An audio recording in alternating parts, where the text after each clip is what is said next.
Hello, everyone, and welcome to our Thursday edition of the Orange and Brown Talk podcast. Dan Labbe here with Mary Kay Cabot and Ashley Bastock. Let's get to it. We finished our core player series. You can see all those posts at cleveland.com/Browns as we went through position by position, all the core players on the Browns roster. So let's kind of get ourselves caught up. We did a few of these last week, so now let's get caught up on some of the ones that we've missed since then here on a Thursday. Mary Kay, let's just work our way backwards here. You did wide receivers. That went up on Thursday, actually right before we hit record on this.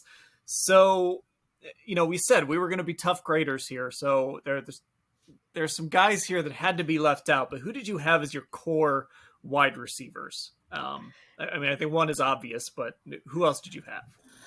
Yeah, and this one you guys might find debatable, but I also put, in addition to Amari Cooper, I put Donovan Peoples-Jones as one of the core receivers. He finished with 61 catches last year, 839 yards, 3 touchdowns, and I just think that they really view him as a key piece of their receiving core. I still think that they need to go out and get a couple more pass catchers, but they value Donovan Peoples-Jones. They like what he brings to the table, and I felt that he belonged in that core player category. So I put him up in there. I don't know if you guys agree with that or not. I don't disagree. I think he's a guy that is part of this team. I mean, our standard was like what was it, Ashley? Like a quality contributor for the next 3 to 5 years, something like that. Mm-hmm. So I think Donovan Peoples-Jones is at worst like a guy that's going to be on this team for the foreseeable future, whether he's the number 2 or he's a number 3, whatever he is. I think he's part of this receiving core for the foreseeable future, at least.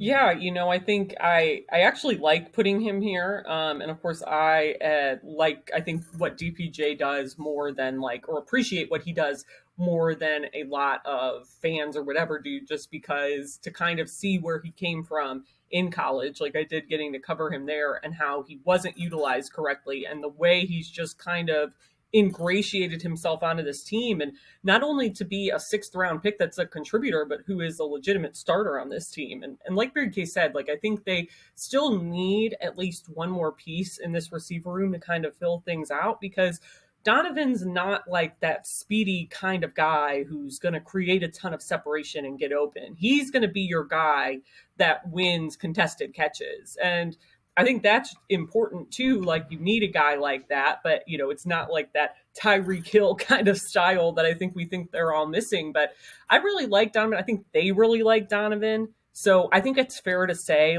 by the standards we were using for the next 3 to 5 years, you can see him being a legitimate part of this offense. So it's after those two, Mary Kay, where it gets a little bit iffy. So there's David Bell, Michael Woods. Demetric Felton's a wide receiver. I'm sure I'm forgetting somebody. Who kind of intrigues you most in that group behind the guys you put as the core players? Well, first of all, you just reminded me that I completely forgot to put Demetric Felton in there at all. So now I have to go back and add him in.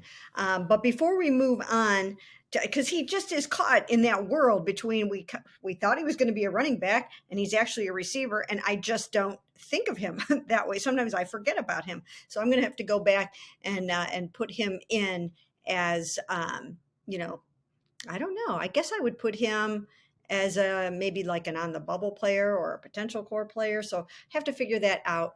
Is this the ceiling for Donovan, what we saw this year? Kind of a guy that could maybe go for 1,000 yards in the right year, but it's probably going to end up in that 800 to 1,000 yard range. Like I said, never going to quite be that number 1 receiver, maybe kind of a borderline number 2, or is there still a higher ceiling for this guy? I guess that would be the question I have here, Ashley, about Donovan. How much better does he get from this year, or is this kind of what he is at his best? I think he can get better just because he has never had a quarterback like Deshaun Watson throwing him the ball. And I think Deshaun really likes him too. He's talked about that because he likes, as a quarterback, throwing guys open. And that's kind of what Donovan does. He likes battling for the ball. And I think we saw, a handful of those drops, right? Of course, the bad one in Cincinnati in the end zone. The one in Washington where Deshaun goes back to him because he kind of like foresaw, okay, this is what they're going to do.